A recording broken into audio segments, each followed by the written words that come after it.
में करोड़पति पति। सूरज के जीवन का एक ही फंडा था कि मेहनत तो गधा भी करता है, घर बैठे जो कमाए समझदार वही होता है।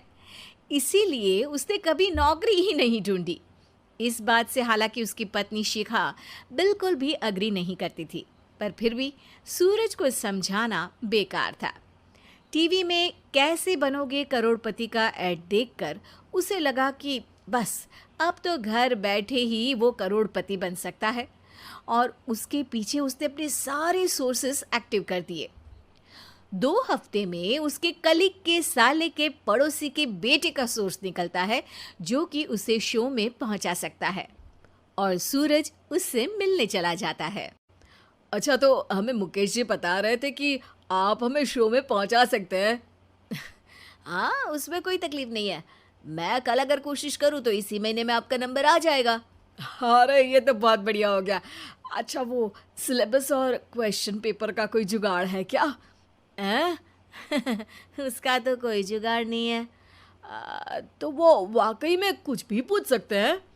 हाँ, वो तो बच्चन जी पर है, जो पढ़ते हैं वो पूछ लेते हैं।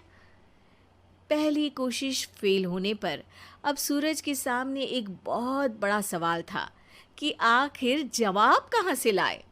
तब शिखा ने एक सजेशन दिया, क्यों ना सूरज अपने चचेरे भाई सुमित से मदद मांगे, जो कि यूपीएससी की तैयारी कर रहा था। हालांकि इतनी मेहनत करना सूरज को समझ में नहीं आता था, पर कोई और रास्ता ना मिलने पर वो आखिर सुमित से बात करता है। अरे सुमित, हमारा कैसे बनोगे करोड़पति के लिए सिलेक्शन होने वाला है। तुम हमें थोड़े चिट बनाने में मदद करोगे क्या? अरे भैया, चिट बनाए तो सालों हो गए, उसमें हमारा एक्सपर्टीज नहीं है, बल्कि आप बोलो तो हम आपकी पढ़ने में ज़रूर मदद कर सकते हैं। हट, कैसी अनाप शराब बातें कर रहा है तू। सूरज ने सुमित को मना तो कर दिया था, पर तैयारी करने के सिवाय कोई चारा उसे दिख भी नहीं रहा था, खासकर जब 12 के पेपर लीक करने के एक्सपर्ट शुक्ला जो भी हाथ जोड़ लेते हैं। आखिर सूरज को सुमित के पास जाना ही पड़ा, और उसने सुमित और शिखा से वादा किया कि वो बहुत मेहनत करेगा। 1 महीने की तैयारी के बाद फाइनल हुआ कि शो से 1 हफ्ते पहले एक ट्रायल खेला जाएगा, जहां पर सारे रिश्तेदार ऑडियंस की जगह पर होंगे और शिखा सवाल पूछेगी। दूर दराज से भी रिश्तेदार आकर हाजिर हो गए देखने कि आखिर कैसे बनेगा सुमित करोड़पति। सब कुछ सेट था, और इतने में सूरज आकर अपना स्पीच देता है। ये 1 महीना मेरे लिए आसान नहीं था, पर अपने भाई सुमित और अपनी पत्नी शिखा की मदद से मैं इतनी दूर पहुंच पाया हूँ। मेरे मम्मी पापा के आशीर्वाद ने भी बहुत साथ दिया है मेरा।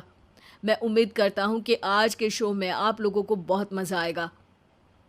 साक्षी पहला सवाल पूछती है और पूरे कमरे में सन्नाटा छा जाता है। इंडिया में कितने स्टेट्स हैं? 3, सॉलिड, लिक्विड और गैस। अरे रुकिए, तो ऑप्शंस तो देने दीजिए। इतने में 5वीं कक्षा का चिंटू बोल उठता है। अरे क्या मामा, आप तो पहले सवाल पर ही आउट हो गए। अरे बेटा, पहला सवाल तो ट्रायल होता है ना। अरे तुम अब देखना। देखने जैसी बात तो थी ही। सूरज को इतना शांत किसी ने नहीं देखा था। कभी कभी तो लगता था मानो सूरज आंख खोलकर ही सो गया हो।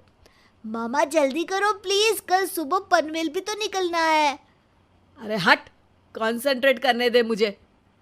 3 सवाल में 3 लाइफलाइन खत्म हो चुकी थी, और अब चौथे सवाल पर भी सूरज का मौन नहीं टूटा।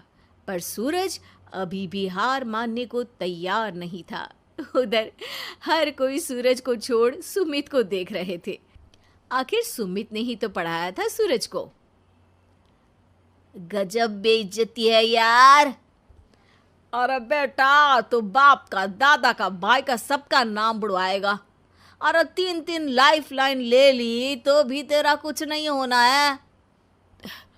अरे कोई इतनी बात करता है क्या शो पर? अरे बेटा, शो पर तेरे जैसे भी तो नहीं आते ना। सूरज की ये जंग आखिर 1 घंटे बाद 5वें सवाल पर खत्म हो गई, जब उसने इंडिया के नेशनल बर्ड का नाम कहा, कौवा।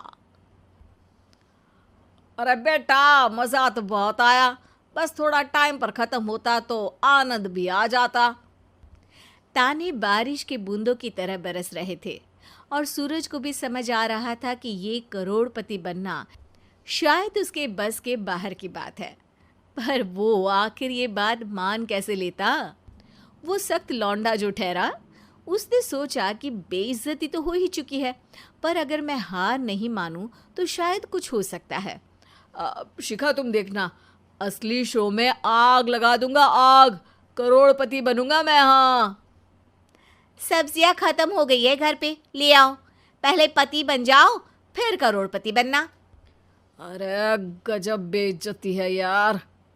बेटा, अभी तो घर पर ही हुई है, 1 हफ्ते में तो तुम देश के सामने करवा कर आओगे। वैसे जब टीवी पर जाओ ना तो बस अपने मम्मी का ही नाम लेना, ठीक है? कोई पूछे तो बोलना कि पापा नहीं है मेरे। अरे पढ़ाई की, पेपर निकलवाए, इतने सारे लोगों को खाना खिलवाया, क्या फ़र्क पड़ा? इसीलिए मैं कहता हूँ कि मेहनत तो गधा भी करता है, घर बैठे जो कमाए वही सिकंदर। लेकिन मामा, गधे भी जानते हैं कि हमारा राष्ट्रीय पक्षी मोर है।